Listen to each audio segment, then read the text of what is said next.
and it was possibly the world's second largest ever fundraising, and it was barely reported. And this is pretty incredible. Anthropic, we talked about just a few minutes ago, raised. Do you know how much they raised last week? I know their valuation was like close to $1 trillion. $965 billion. So call it $1 trillion. They raised $65 billion. So it's a decent raise. Cash. Wow. Devil's in the details of these things. 65 trillion NVIDIAs or $65 trillion? Well, I don't see NVIDIA. They have Samsung, SK Hynix and Micron participated, but I don't actually see NVIDIA. You know what those companies are that participated? They're the memory businesses, Micron, right? Yeah, they're memory businesses. Yeah, and they've been like 10x in the last year. If you look at, I didn't mention this, but Micron, obviously they've rocketed. Remember when I did that whole big kind of rant about AI and the whole stack? Yeah. I said you should buy cooling businesses. So they've gone well. Yeah. But also SanDisk, you know that business, and Israeli found a company, which I thought that ceased to exist, right? Yeah, that's right. So they've 10x'd. Yeah, it's just crazy what's going on. So it was led by Ultimate Capital, which I think Brad Gerstner, Dragoneer, Greenaxe, Sequoia, Capital Group, Coachu, D1. So these are A-grade names. There's also Bailey Gifford, Blackstone, Brookfield, DE Shaw, DSD Global, Fidelity. These are the biggest investors on there. So these are smart. These are super smart people. The Journal reported last week that Anthropic's revenue is doubling to $10.9 billion in the second quarter. We talked about earlier that 10x, 8x. That is just unbelievable. They're forecasting a profit of $559 million, which is super precise for the June quarter, given there's a third left. In the first quarter, Anthropic spent, this is the first quarter this year, Anthropic spent 71 cents on computing power for every dollar. It's down to 56 cents. That's some real scale we're starting, which is obviously why they've turned profitable. OpenAI, which we talked about a month ago. How do you think they've scaled that? Do you think it's just utilization? I don't think so. I don't know, but clearly some scale benefits coming through there. So they're not. So the only way you can charging more as well, maybe. So the only way you can get better margins in this business is one, you say we weren't fully utilizing, but that's impossible. They've got the opposite problem. That's true. They're overutilizing. They had to pull back. Two, you get cheaper chips from NVIDIA. We can forget about that. So that's NVIDIA's profitability is linked to that.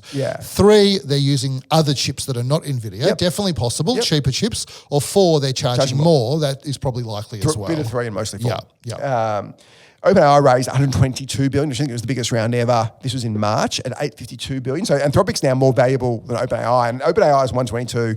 There were some big asterisks around that. There was a lot of sort of in-kind and chips and all that kind of stuff. So I think there's less of that. So this is, if we went back a year, Anthropic was like a tenth of the valuation of GPT, of OpenAI, I should say. It is now more, but this is unbelievable. I've never seen a business grow like this. Well, I don't think a business ever has grown like this. That's why. It's the first time ever. The question is, what would make it worth $1 trillion? And I think the answer might be, like these things, forget about what their terminal growth is. I never subscribe to that concept. But let's think about their growth in 5 years' time. Probably will be 30%. They'll still probably be able to grow 30% is my guess. And so if they now at 1,000%. So. I know, so they'll probably but it probably will slow. Like they can't keep this level of growth in 5 years. A little this year, but still crazy. And so if a business was growing at 30% and making, I can't believe I'm saying this, but like making an NPAT of $20 to $30 billion, you could probably say that feels like $1 trillion valuation. And so the question is, what do we think their margins are going to be, their NPAT margins in 5 years' time? And I think the biggest challenge they have is that, like, what are they really selling? They're selling a service layer sitting on top of other people's hardware. And the service layer attracts a premium. Obviously, you can see that in the pricing. Is the hardware going to go down over time? Maybe. Is like the cost of it to the gross margin?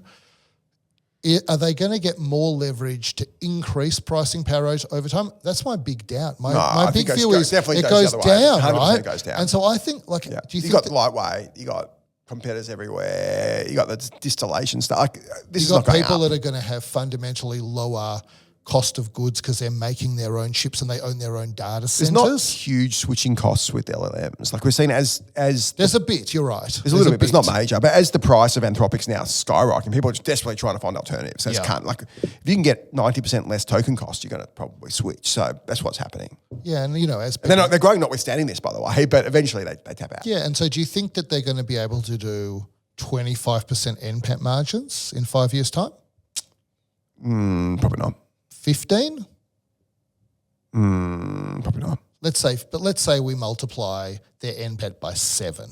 Okay, that's what that 14.28% or something, it's right? generous, but Something like that. Yeah. I know that's high, right? As an NPAT margin, we could multiply it by 10. Yeah. So the question is, do you think they're going to have $250 to $300 billion of revenue in 5 years' time at those margins? Yes or no? Easily. The rate of growth, they will for sure. You think they'll get there? Well, they've gone from 10x, so they'll probably be 80 billion end of this year. 8-0. 8-0. Yeah. So can they get to 300? Yes, because how fast? Even they don't 10x, even though they go from 10x to 3x, that gets them there in a year. Yeah. So it's possible. That's easy to hit, I think. And I think the margin's the question, but the growth margin in a year's time is going to be better than that because they've got better margin. Like their NPAT margins will be stronger than that, won't they? Because they're going through the scalable moment. No, but I think to keep growing, they're going to have to keep reducing costs. So because there is competition there. So I think not so much wrong, you're just proffering different views. I think the growth continues, but the margin starts compressing real bad. And so, but the growth is so high, it overcomes a lot of that margin compression. So $1 trillion valuation is not ridiculous for this business in the way it is for Elon's businesses. We'll get to that. Yeah. But it's not. You can see how this could be worth that. Yeah, absolutely. And today, it's almost like a late stage VC bet now. And if you want to get in, because there's not many of these to get into. Yeah. Maybe at the moment there are 2, and if you want to get into one of them, you pay the price because of the supply and demand curve. These guys are way closer to profitability than OpenAI. Yeah. So it's really just them. If you want an LLM exposure, it's got to be Anthropic, which is why all these smart funds are doing it. They can't afford to miss out because it could 2-3x. And so Alphabet now is worth what, 3 or 4 trillion? Yeah, at least. And so the question is, would you invest in this at 1 trillion, NVIDIA at 5 trillion, or Alphabet in the 3 to 4 trillion range? I'd still invest in Alphabet every day of the week, right? Which is why they're the most valuable company in the world. Gemini's great. I love Gemini. Yeah. So it's what I tend to use, partly because I'm pre-logged into Google, but I just like it better. But all of these funds can't invest in Alphabet because they're not public market funds. Although Bailey Gifford is. Yeah, but this part of their business is probably private markets funds. Sure. They got to deploy capital, and there is literally no hotter